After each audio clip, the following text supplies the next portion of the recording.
Welcome back. I'm Jen Potter, the host of Networking Now. I am now joined with Kenny Ingersoll. He's going to talk to us about what he does in the financial world, as well as also talk about marketing, branding, and leadership skills. So, thank you so much for joining us, Kenny. Yeah, then thank you for having me on. I So, do you appreciate want it. to tell everybody? Yeah, of course. So, if you want to tell everybody a little bit about who you are and what you do, and that would be awesome. Um, yeah, my name is Kenny Ingersoll. As mentioned, I am a business owner in the financial services industry. We help people get their financial house in order, but also more of that, we help them with their mindset around finances, helping them to improve that, change that to how they want it to be, and so they can have a better financial future for them and their families in generations to come. And I think that that's actually really awesome because there are a lot of people who just kind of wing it, right? And myself included up until a certain point that I was just like, I'm just going to make money. I'm going to put money in the bank. I'm going to pay my bills. And that was pretty much it. So it's really not that simple though, right? Like there's a little bit more to it so I can actually have a financial future.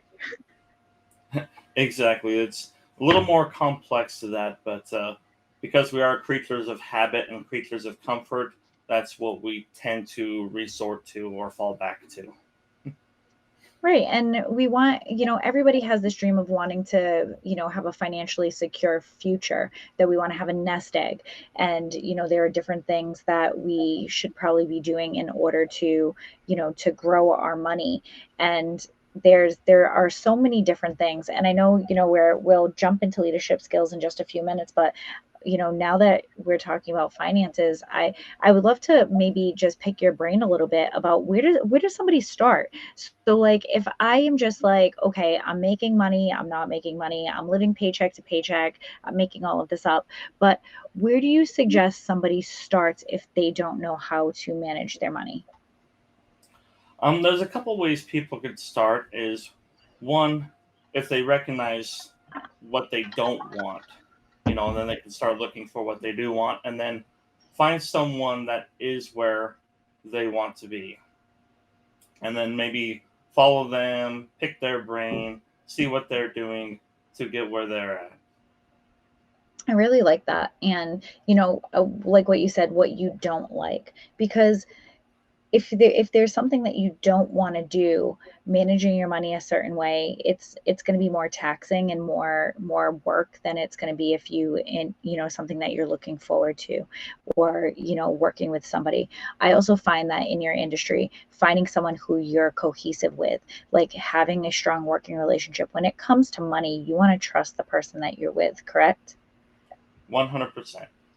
Yeah, and if you don't trust, like if you don't have that trust, it makes it really difficult because maybe people aren't going to be, tell you all about their finances. Maybe they're going to hide things because they're embarrassed or they just don't feel comfortable talking about money.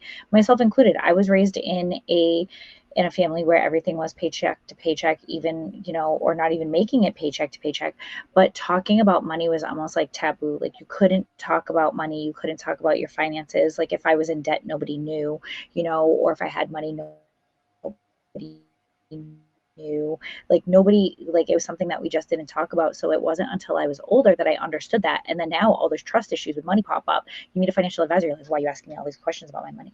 You know what I mean? So now what do you do when you have a client who feels like they're scared to trust you? How do you, like, what are some like things that you do to kind of ease those worries?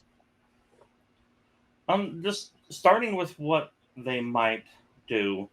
It's no different than just meeting a new friend or whatever. You start the relationship. Maybe you like hamburgers, so you start talking about hamburgers, and then you venture off to pizza, and then you venture off to soda or coffee or whatever. Just kind of build that relationship as you go. Maybe they're not comfortable talking about their finances, but they can ask questions in general. Hey, what about this versus this is my specific thing? What can I do here? Just kind of more generalized, and then it'll dive deeper over time. I really like that. And I feel like that developing the rapport is so important and, kind of tying it into a friendship and someone that you can build that trust with. And that's how I do a lot of things in all of my businesses.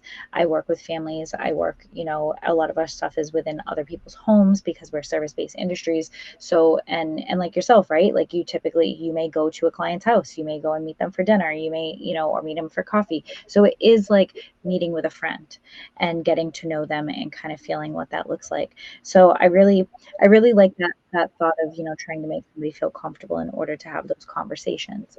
And so, thinking about some of the things that we were talking about, my brain just automatically starts making that connection to this finance world and talking about all of these things in business and how to make people feel comfortable and teach them something that they didn't know, to bridging over to talking about leadership skills, because even if you're not working with somebody else, some of those skills and some of those things that you are doing, they had to be taught to you at some point, right? And you had to learn that in your industry and with the things that you do. And I want to kind of take your own journey. For example, you're in the finance world. How did you get there? Well, it was just a venture through family and through friends, and just detours, setbacks, sidetracks, a path that I never thought I'd find myself on, but for reasons in my control and reasons out of my control, I wound up being introduced to the finance industry, and here we are. Isn't it? It's funny how that happens, right? And then you're like, poof, this is where I am today. And going through your journey, have there been any specific people? You don't have to use their full names, or you can just use an example like their title, but somebody that you've worked with, or multiple people, either mentors or supervisors or owners of companies or colleagues that you've worked with, that kind of have set the tone to help you grow in business. So yeah, one is my mentor in business today. He's, before I even joined and became part of the finance industry, he was there to mentor me, you know, in business in general, in life, in relationship, in all areas and stuff. And he's still someone I look up to and trust 100%. And so he's been with me there, and there's been a lot of people through social media networking, a lot of connections, yourself included, that have helped and influenced and been part of that growth and that journey and that life experience that we've been going through. Well, and that's great, right? And thank you for that compliment. And I feel the same way when I'm working with other people, being able to inspire and uplift others. We connected a long time ago. I was on your show when you had your podcast, and thank you for that as well. And when you meet other people, and maybe there are some skills or some things that I can contribute to you, and meeting you just like in networking, what are some things you can teach me? And when you have those positive influences, your mentor that you trust 100%, this is a person that you can go to and say, hey, what are some things that you can kind of help me with that will help me learn and grow? And I think that that's so important when it comes to business, and then also being able to kind of grow your network and continue to grow people, under you. And have you ever had, and I talked about this with Jen, have you ever had in the past the exact opposite, a negative experience with a leader, with someone who is in charge? And you don't have to you don't have to say who it is, but like, is there something that you can look back at and be like, this is the reason why I did something else? Oh yeah, there's been a couple of those. And one of them was myself included, not understanding what a leader really was. I thought a leader was ABC when really a leader is Z, E, F, and D, kind of a mixture of everything and stuff. And so when you go about it in the wrong way or the wrong understanding, it has a big impact. And then there's been some leaders in other areas of my life that had the mentality of I'm the leader, I'm the boss, my way or the highway kind of thing. And that never really pans out in the long run. And then the leaders, again, myself included, learning in that journey, not being understanding of where the relationship is. You know, if you're a leader talking about business, when you should incorporate family and being a friend, not just that mentor, but a friend versus just as someone that you're networking with, you know, understanding where those relationships are and where they are not, and trying to fit a square peg in a round hole. Right. And that can be hard sometimes. And, just like you said, sometimes our perception versus reality are two completely different things. When you're younger, you may think a leader is this, and then in reality, it's something completely different. But the learning experience of a true leader is you realize that that's not what it was. But if you worked on all of these other things, that makes you a stronger leader. So you took something negative and you turned it into a positive. When you have these people who, ride their high horse and they look down at you and they talk at you, I look at that from a stance of saying, are you really a leader? Because a leader is going to teach me something. A leader is going to help me learn and grow. As a leader myself, I am constantly learning. I was telling Jen this earlier, and I can't remember if it was on the show or if it was while we were on break, but, I am working with an organization and we have a handful of younger leaders, and something didn't get done. And of course, everybody gets frustrated, right? Myself included.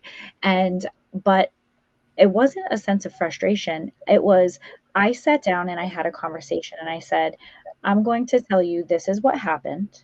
We're going to talk about it. And then I want you to tell me what I can do differently in order to make sure I am providing you with enough support to do your job efficiently. And the response was, "You're not mad at me?" I'm like, "What's the point of being mad at you? Why would I be mad at you when this is an opportunity for me to learn how to teach you to do something in a different way so you can learn that?" So for me, I don't know all the different skill sets. I don't know everybody's personality. And maybe if I teach one way, like I'm a visual learner. So if I'm teaching visually, but maybe they're an auditory learner. And so they need to be able to hear it, not necessarily just see it, or both. And so every opportunity I try to always take as, what could I do differently in order to make the next experience better? A leader will always learn. A leader, like you said, you had this negative experience. What can I do to make it positive? What can I turn around to make a negative situation into a positive situation? And then being able to then teach those skills to other people. And in your industry specifically, right? Like, there are a lot of people in the finance world. And I feel like that there are some people who come at it by themselves, and there's some people who come at it where they want to help everybody else. And I think if you are there to teach, learn, and grow, no matter who you are and what you're working on, you're gonna grow in your organization or in your industry. Absolutely, 100%. It's if you're in it to serve, you're going to grow, and it's going to come back around to you. Absolutely. And I can't believe that we're already at the end of our first segment. So we definitely talked about a lot. We will come back right after the commercial and we're going to jump into a little bit more about marketing and branding. So my name's Jen Potter, and we will be right back.